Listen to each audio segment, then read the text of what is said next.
Take this precious moment to welcome you, Dr. Roland Masui, for your presentation. Most welcome. Wherever. Yeah? Yeah, come.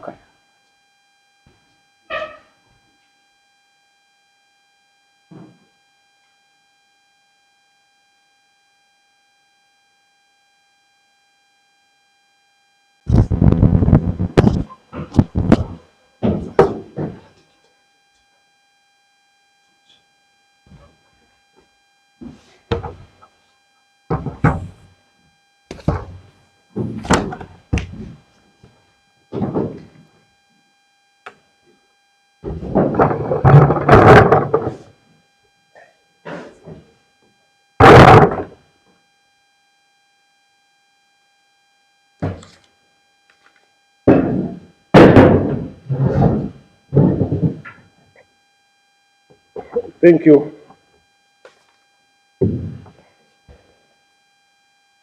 I was asked to talk about leadership in the church. And then I took liberty to add some aspects from the theology of leadership. Now, leadership in the church is broad. So what should I say about this one? I asked myself, do I have to talk about the nature of leadership in the church, or the scope of leadership in the church, or the characteristics of leadership in the church, or the status of leadership in the church? So you see, there are so many issues to deal with here. So I decided now to just take an introductory approach and talk about the nature of leadership, especially so leaders in the church. That's why in my slide here, I hope, are you projecting this, or you still have a problem? Can you or can't? Can you project? Okay, it doesn't have a problem, but only that this one and that one, they're not compatible.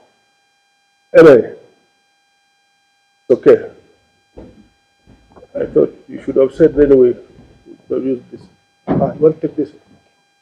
Okay, just a moment.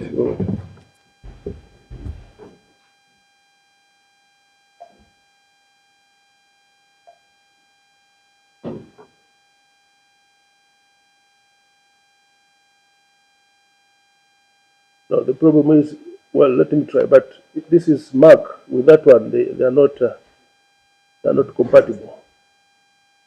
Unless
you don't have enough space. Anyway, now let me do it from here, and because you have to share this one, because it has not enough space. This one of yours, okay? So you depend on me, okay? Yeah. So I decided to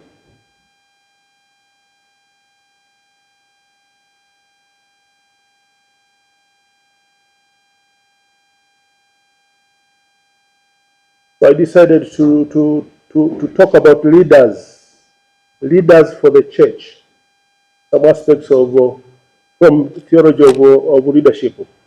Now, before talking about this, then let us remind ourselves of these two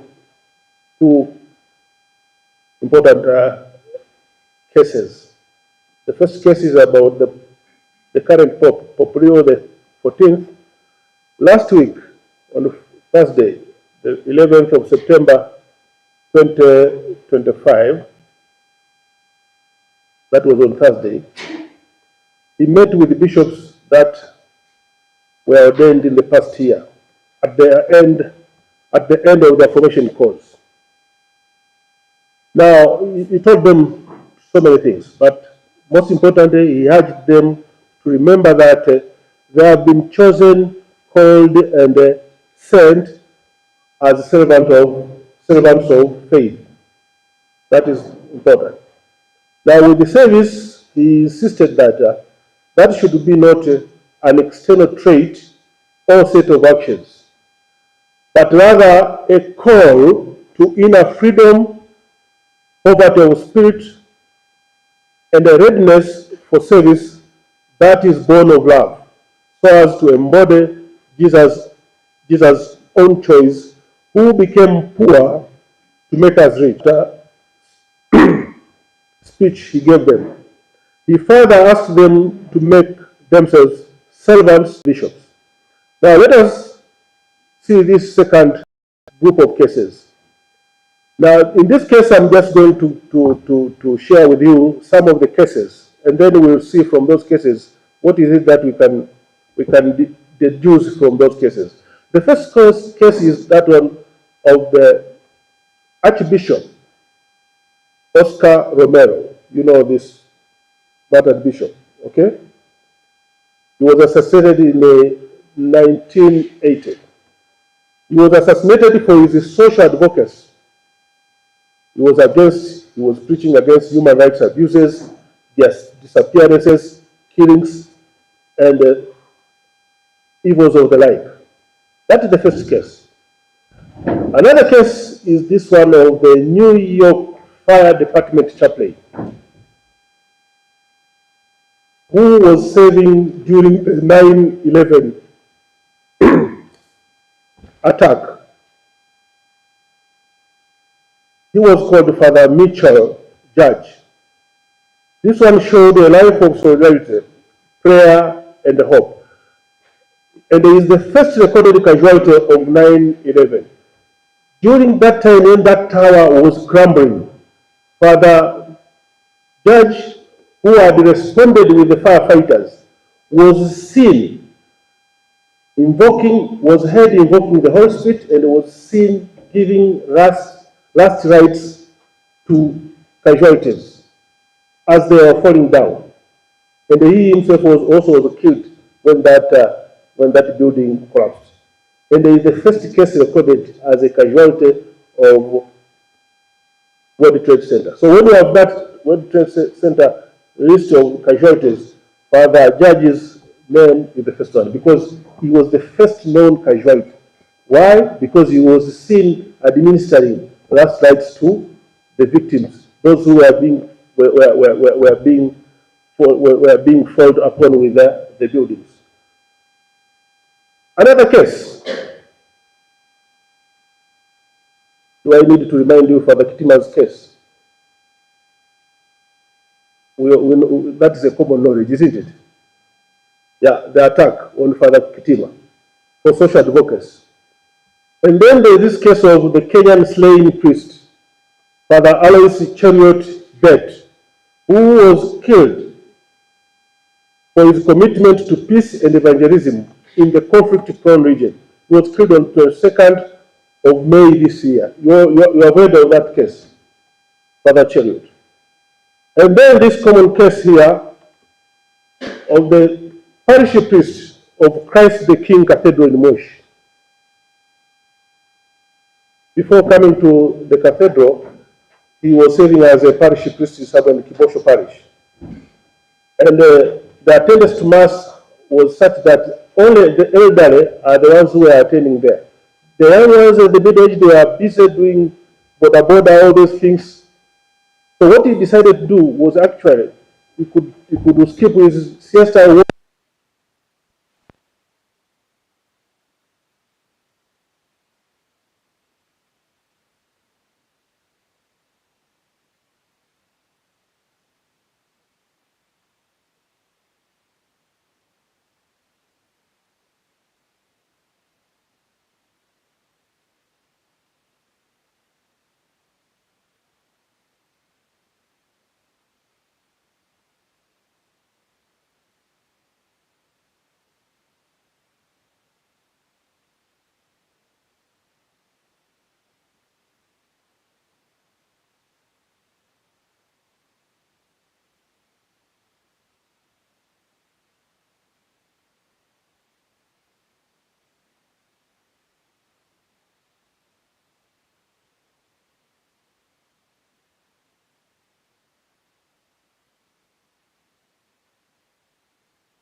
We are aware of this term which we were being used last those other times, that a priest was considered as being a jack of all trades. Is that still so? Is that still so? Now, I'm proposing the first proposition here that most of Christian life is spent on performing canonically required duties. And this is administration as it is. Now, this is common and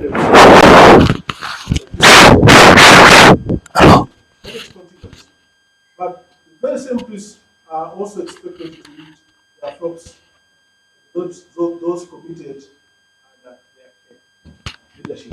And this is what will be the concern of our talk here. And from time to time, there may arise occasional duties that requires them to get them done by using others. So here, this is management.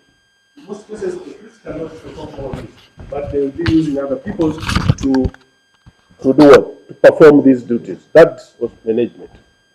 So there is a table there. I'm just giving a table showing the distribution of these different duties there.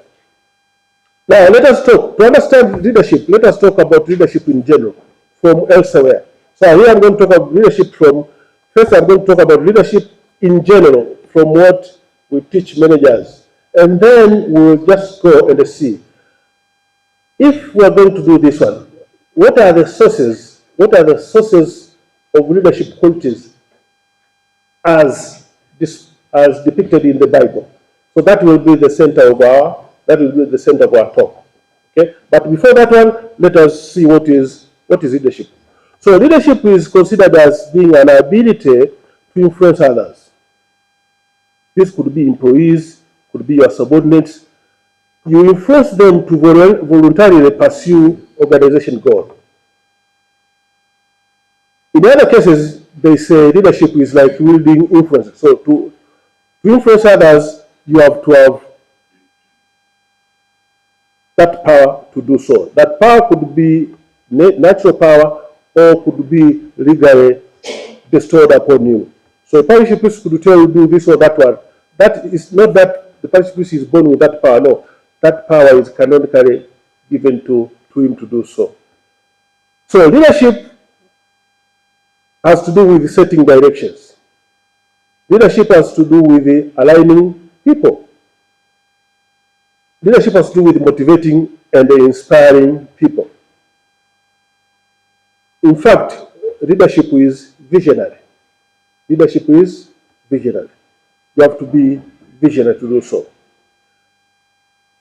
I'm asking a question here. Everyone wants to be a leader, but can they be leaders? So here we have two schools here. There are those who say leaders are born. The others who are saying no, leaders are made.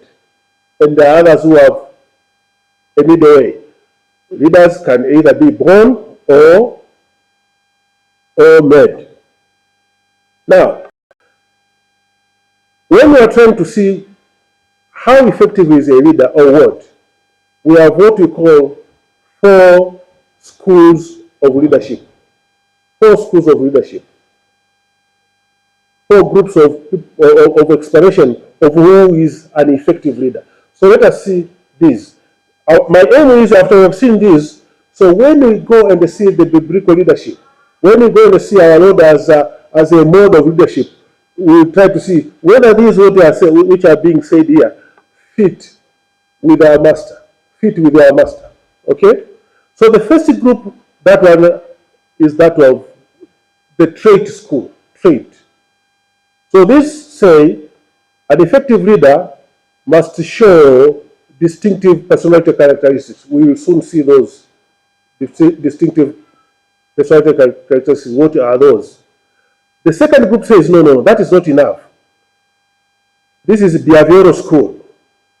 That is, leadership has not to do with the behavior, not with the traits, but now we have to put behavior into one. So an effective leader must show distinctive patterns of behavior. We will see those patterns of behavior. And the third group, that one of contingency school. This is saying, no. An effective leader or effective leadership style vary with the situation at hand. With the situation at hand. And we will see those situations at hand here. Now the other group say, well, for us, we have to combine all these ones. So it's a full range of these characteristics. So to them, effective leadership behavior varies along a full range of leadership styles, and they call transactional leadership and transformational leadership at the other extremes. We will see about those. Now, which trait? List a number of traits. Some include intelligence, self-confidence, high energy, or task-relevant knowledge. You know this one. Those inborn characteristics. So they use those inborn characteristics as a measure of if one is effective leader or not.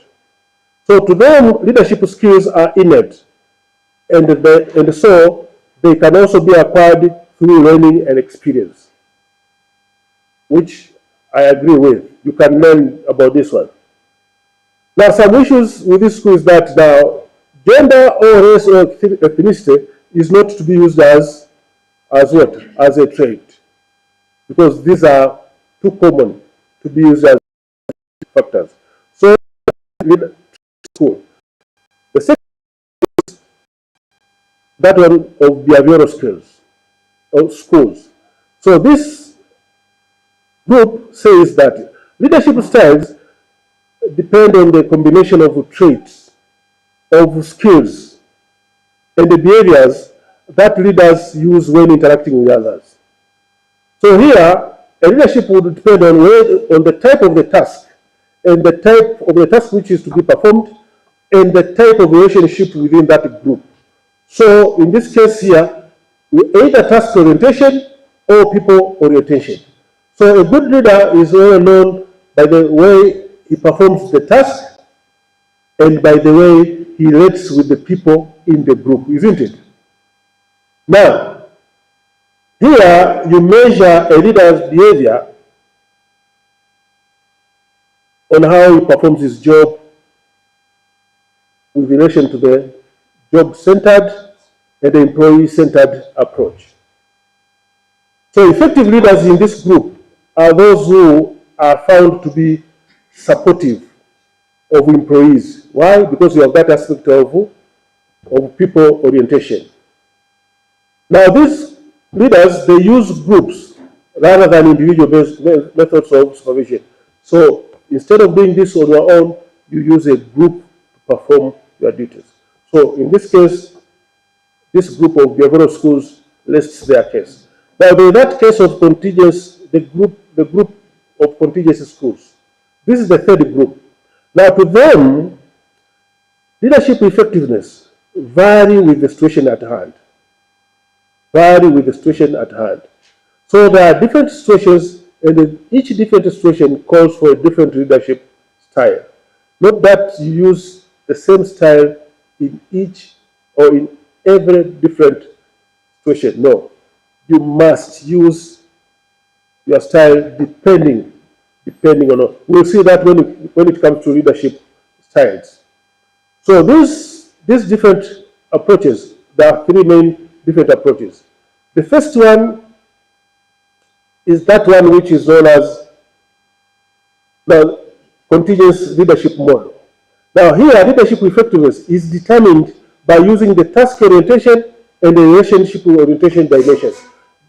If you get to know the situation, you will know that in this situation, here, actually, the task was the most important thing to take into account in leading these other people. And in this case, the people relationship was the most important thing to take into account into reading this. We will see some of those. So, the three dimensions of situational control, how much control and the influence a leader has in the work environment would depend on, first, the relationship between the leader and their members. Second, the task structure, which has to be performed, and the position power. And when we talk about the leadership style of Jesus, these are things which will come out explicitly. Okay? The other aspect in the contingent group is that what we call path goal. You have a goal and how to achieve that goal. So that also is a style of leadership. So this say effective leaders make available to followers desirable rewards in the workplace and increase their motivation by clarifying the path or behavior that will help them achieve those goals, and they provide them with support. This is the most common one of those. Now, what determines leadership effectiveness? We'll see. The characteristics of employees who are being supervised, the environmental factors that are existent, and the behavior of the leader, the style of the leader. So a leader could be directive, or could be supportive, or could be participative, or could be achievement oriented. Okay, some leaders just give directions. Do this, do that, they leave you to it. Some also support you to doing that one. Some are not only supporting, but also participating in doing that. Okay? Now, the third aspect in this contingent school is what we call situational leadership. This kind of leadership reflects how leaders should adjust their leadership styles according to readiness of their followers. Now, readiness here would mean the extent to which a follower possesses the ability and the willingness to complete a task. So this one will help you to measure the leadership style versus the follower's readiness.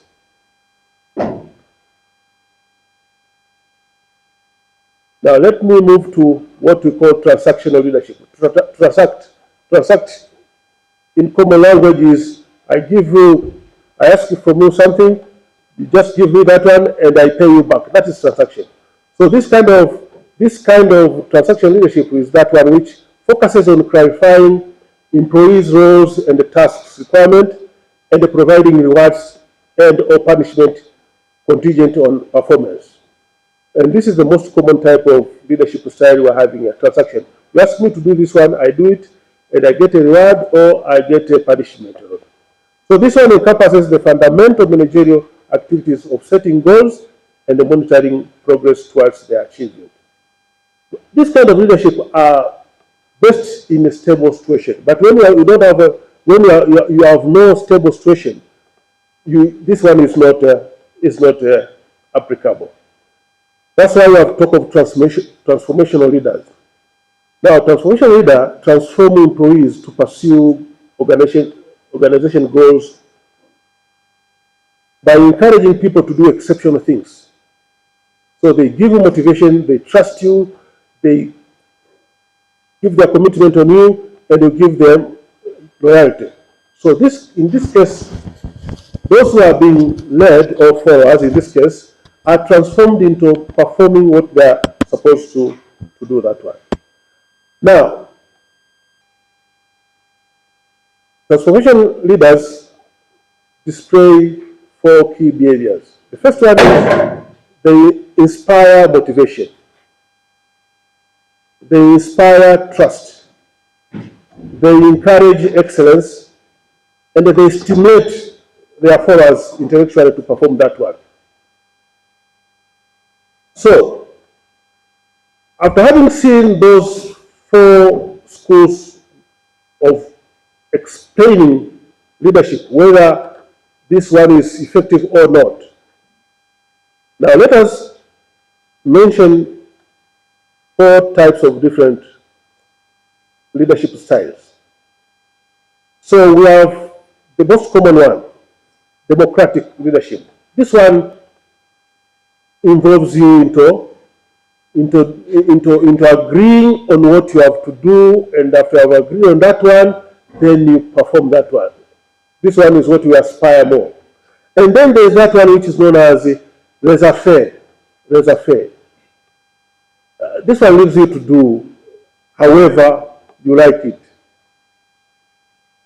And there is this, what we call autocratic leadership style. We will see autocratic leadership style. And the last one is charismatic leadership style. In most cases, this type of leaderships, you have to know them, because this one, the application of this one will depend on the case at hand. Say, if you just go there and there is a fire, and those firefighters, you know there's no democracy there. You know there is no charism there, or there's a fire. The leader should be dictator, autocratic. You just give them, do this, do that, do that. There are cases where you are expected to tell them, do this, do that, do that. There's no time, because time is of essence. You cannot discuss while the house is burning down. No.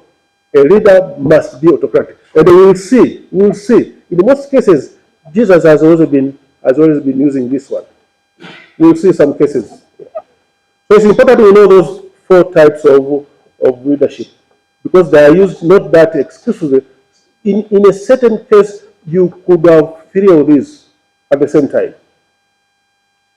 Now that we have seen leadership in general, that is about leadership in general. Now let us go and see what is there in the Bible that now can help us understand this kind of leadership characteristics we are talking about. Okay? Why? Because ours is a kind of spiritual leadership. Okay? So there are so many traits or semblances of what we have described above, which are in the Bible as leadership qualities. Now these will form our basic understanding of leadership qualities in the Bible. I know there are some various cases, various texts which talk about this one. But what we're going to talk about here is mainly 4 types of leadership as depicted in the Bible in form of the different faces of preachers. You know those famous faces of preachers in the Bible, especially based on the faces as described in Ezekiel and Revelation. Okay? Now such faces include the face of an eagle, the face of an ox, the face of a lion, and the face of a man. Okay? We know those faces. So we use those type of faces to explain now leadership.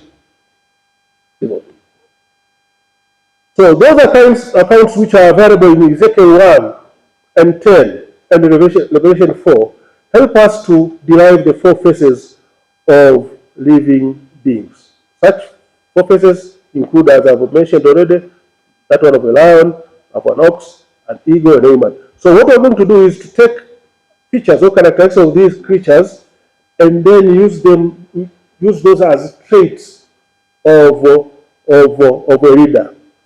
So all these represents four modes of being and doing that are sufficient to help in leading others. So these different four modes complement each other.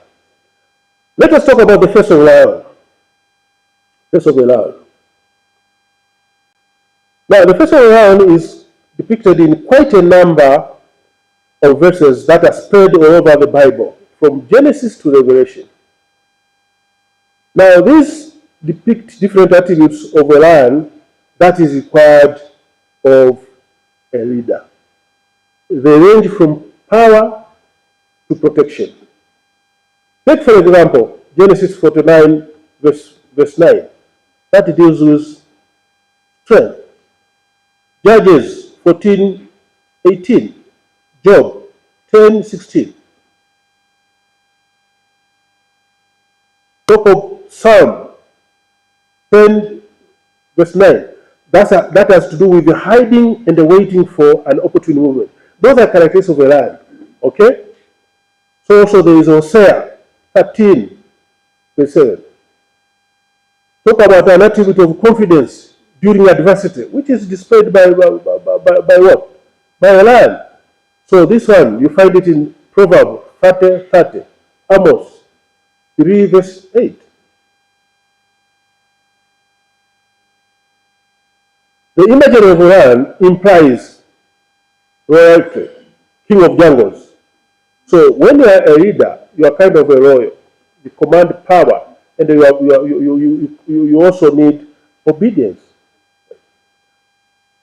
The image of lion also implies a sense of order and a process, power, and an unwavering focus. So you see, those characteristics of a lion, we normally bring them to describe a leader. So impliedly, all these are reflected on Jesus in various texts. For example, in the Gospel of Matthew, just for example, when you read the first verse, Matthew 1:1, that one gives the royal lineage. So you see, we have talked about a king there. So a king must have a royalty. So a royal lineage of Jesus is just depicted this, is understood in this case. A king is prepared. A king is prepared.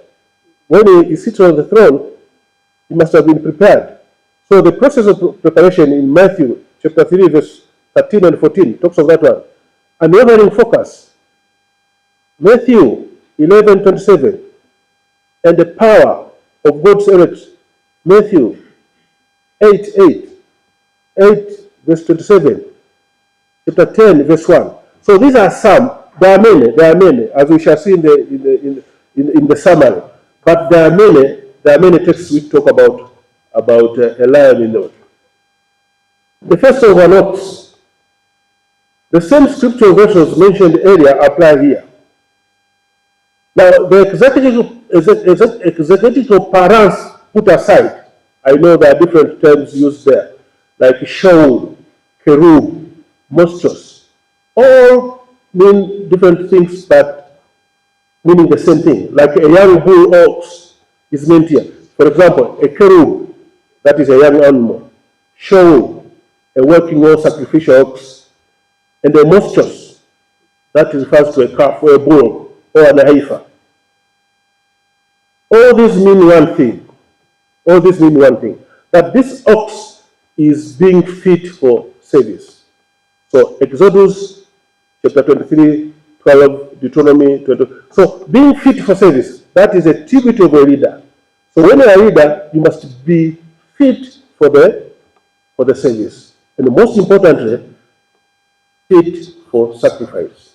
Leviticus 4:10, 9:4, 9:18, 2 Samuel chapter 6 verse 13, and the First Kings chapter 18:23.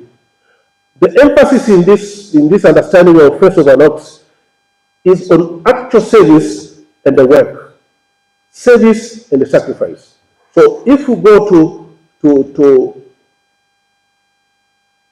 Gospels, they also imply this thing, as we will see. Like Mark 1st chapter, verse 14, Mark chapter 1, verse 22, and the Mark chapter 1, verse 26, are some of the examples which show this characteristic of being fit for service. Fit for service. No wonder I've been taught here.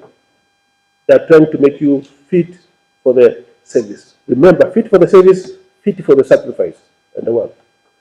Let us talk about the face of an eagle. Now, the accounts about an eagle either uses a Hebrew term or a Greek term. So, a Hebrew term for this is nesha, and a Greek term for this is ethos. They are used interchangeably to mean either an eagle or a vulture, depending on the context of that text. So the Old Testament description of an eagle fits well with the attributes of a leader. You know, an eagle nests on high. Job 39:7. So as a leader, you should be imaginary up there, seeing all what is happening, directing from there, and what? Obadiah chapter 1 verse 4. Renewed, you know, an eagle renews itself after some time.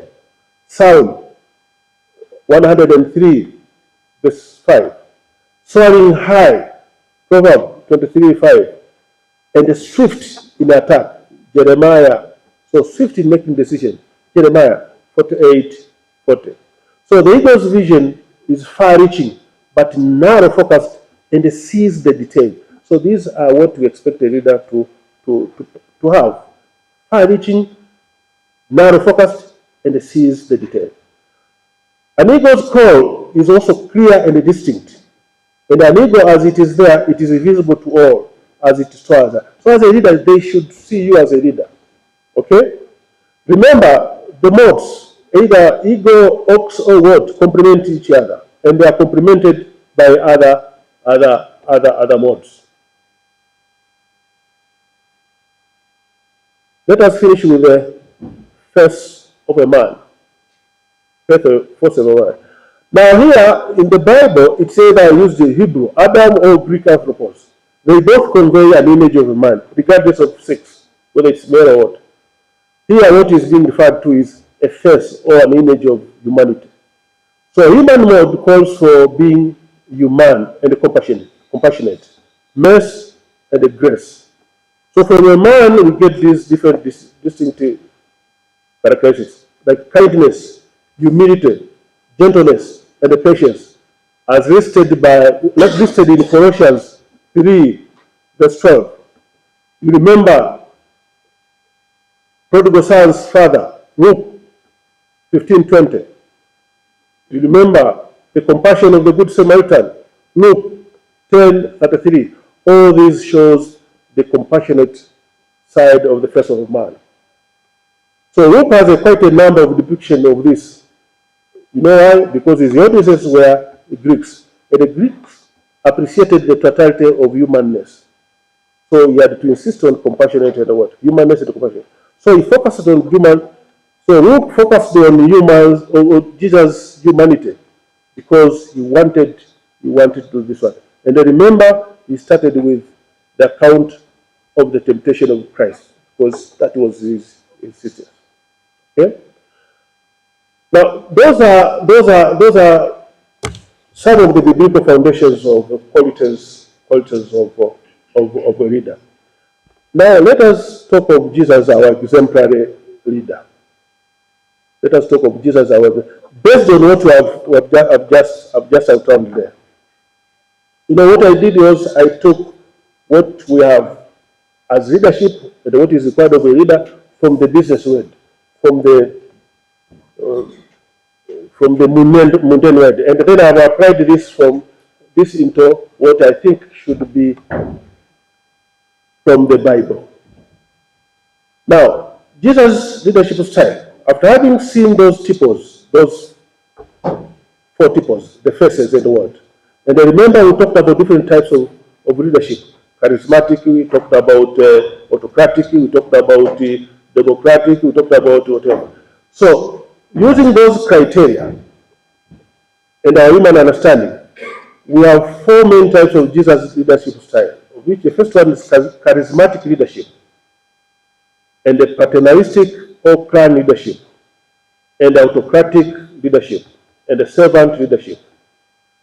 But let me mention it here beforehand, that Jesus was a situational leader. And who is a situational leader?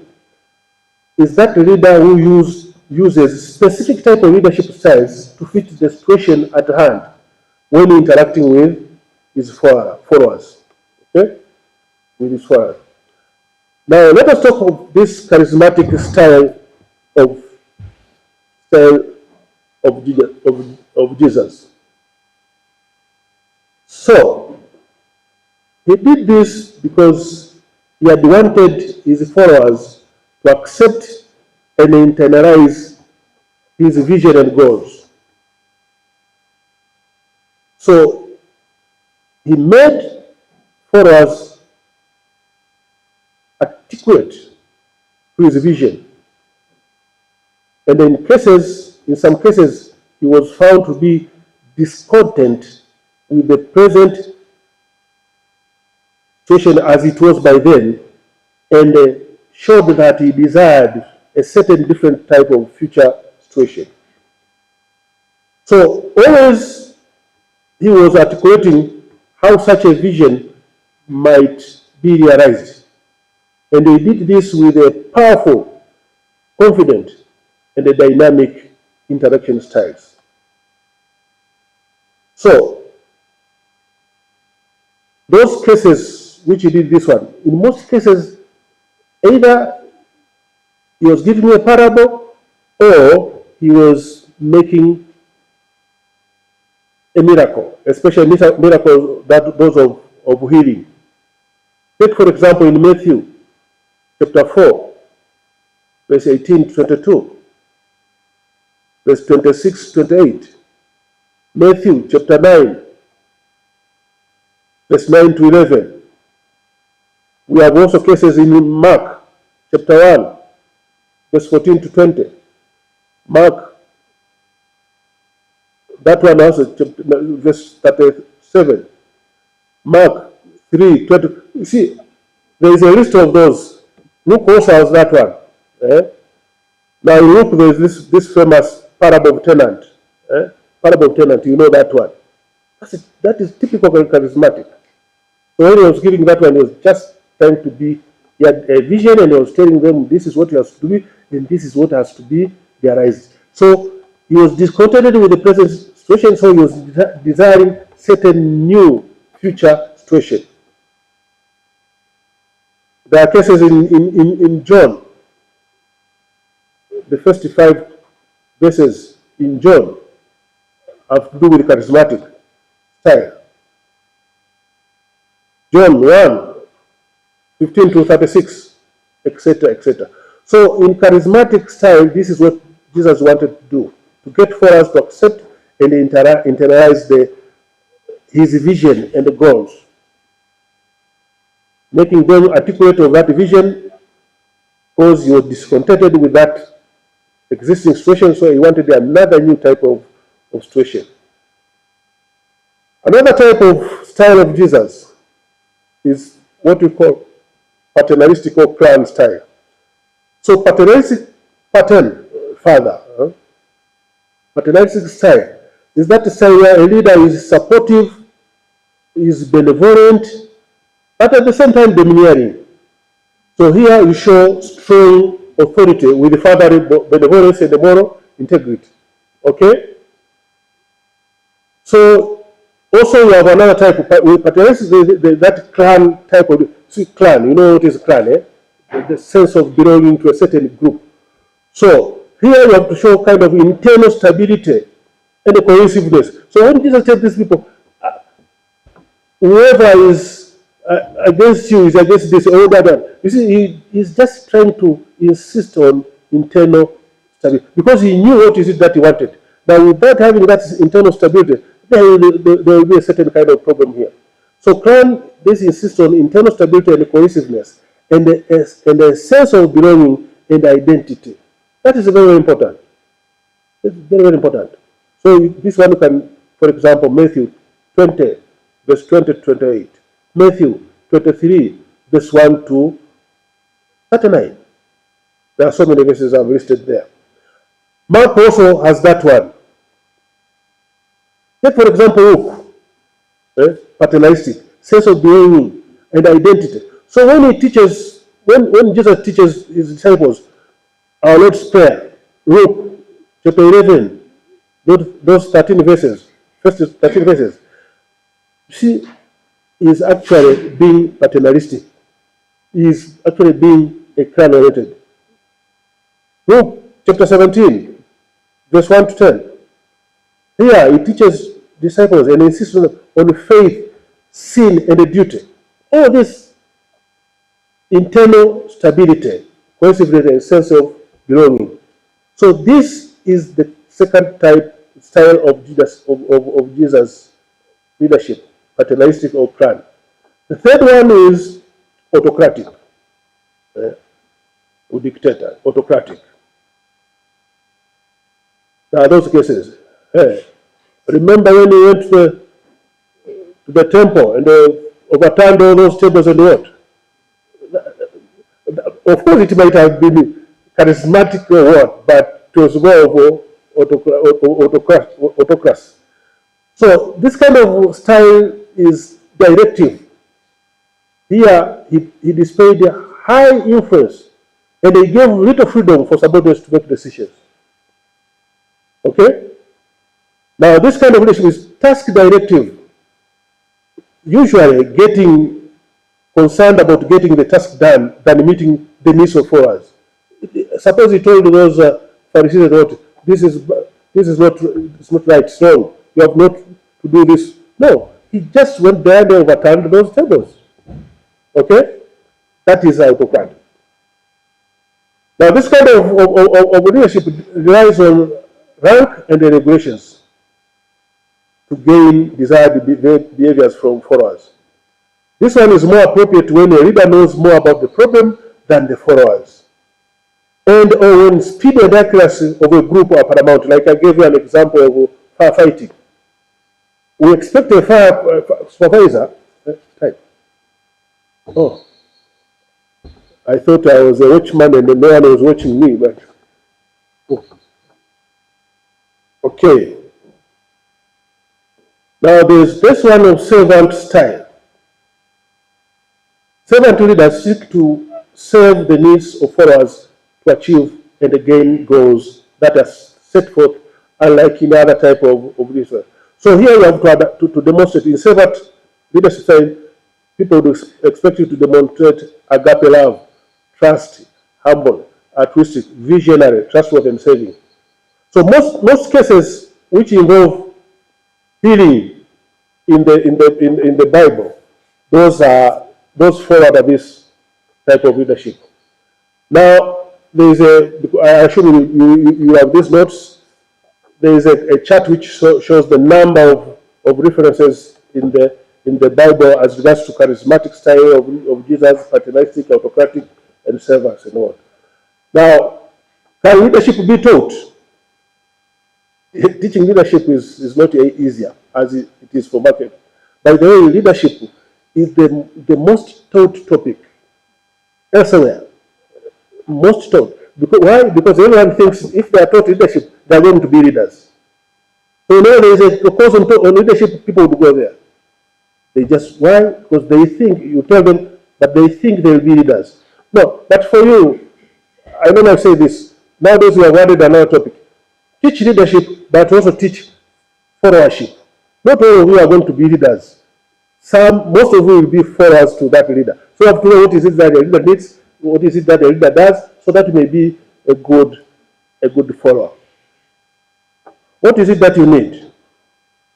I separated some of the questionnaires last time, but there was a very few response. But then this is what I think as a leader, as pastors, this is what you need, what I call project management skills. You should be able to do those ones. What is a project? Normally we have things which we do always, normal. Those are things which are so common. But there are specific things which you have to do, which have a definite start and a definite. Suppose you have a parish priest, we know. Mass, you have to say it every day. Confession every day. But then you have a parishioner, a seminarian from your parish, who has to be ordained, a priest. And as a parish, you have to prepare for ordination. That is not a continuous thing.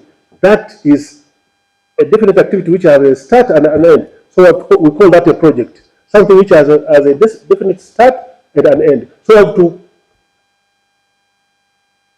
you have to consider it that way. So this is what you call project management. Like Kipalapala here, we have Jubilee celebrations. You are not doing this always. No, specifically you are doing it for us. You started it last year, and it ends next week. That is a project. It has a definite start and a definite end. So these are kind of things which you must be. So we have what we call project management skills. What is this one? You must be able to know how to define objectives and outcomes of that kind of project. For you, when you started listening, you knew what were your objectives and what are the outcomes. And you did it that way. Then the second one, you have to know how to develop formal plans to do these things.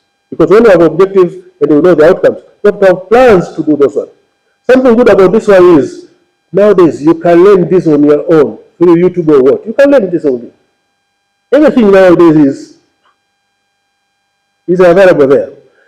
Now that you have plans, you have to know you have to know how to sequence and prioritize tasks. Now that I have to do this one, how do I sequence this?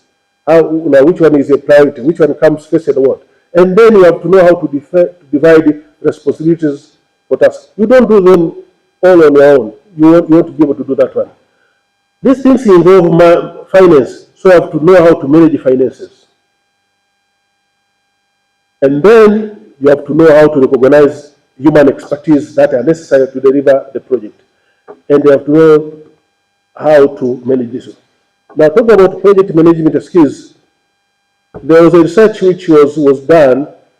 Actually, India was supposed to have developed faster and earlier than China. But the only thing which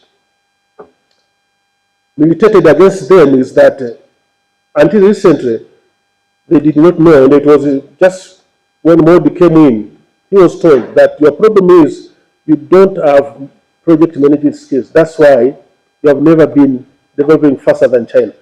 They turned that now. Believe me, down the line, 10 years to come, India will either be at par with China or overtaken China. Project management skills. This is important. You can learn them from where? Project management skills. Then let me say, I'm there. Administration takes most of your entire seminar training. But when it comes to teaching and training and management leadership, I don't think if it is not there. But they expect you to be managers. They expect you to be leaders. You have to do it on your own. So teaching management is about teaching almost everything, unless it is specialized. So you don't have that time and limit of teaching you everything. But also we teach them management, but we don't teach them everything. By the way, we teach them management, but they just go and do something else. But that is what. And this is what I can say, that while elsewhere leadership is taught, for you they can teach you leadership, but know that you are taught leadership because you are also to be followers of a leader. And our leader is Jesus Christ. Okay? So once One can become a leader of a forum without necessarily being a manager or an administrator. Thank you.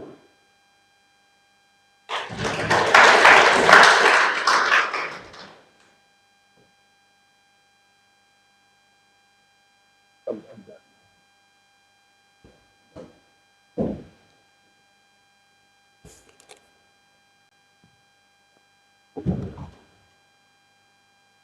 May we please clap hands for Dr. Masui again.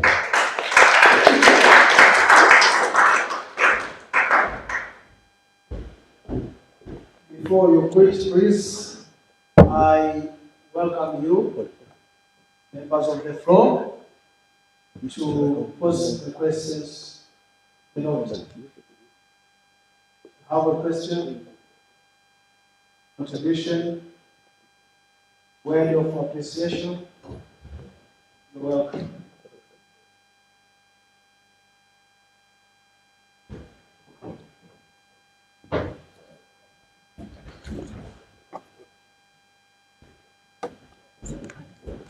Okay, perhaps just a contribution. First of all, I must say this presentation was very informative and it was an opening, exciting presentation for me. So definitely want to have a focus. You took us through different types of leadership, guide us through the logical reflection, going from the Bible, the see type of leadership that is grateful. Look to the example of Jesus to see what kind of leadership he demonstrates. And my take from your presentation is that there is no one size fits all. It always demands us to study the situation and study the kind of leadership which will be the most appropriate in that particular situation. So we shouldn't get people who are teaching us as a doctrine. Still have to go back to study the situation and determine what kind of leadership will be the most appropriate. So, from that understanding, I think the message, the clear message to us all is that we shouldn't be lazy, just read the documents and think that we have all the information that we need to make ourselves good leaders. We still have to go back to the stage, we still have to go back to reflection, we still have to go back to the stage so that we may be able to determine what kind of leadership that we need to lead the most appropriate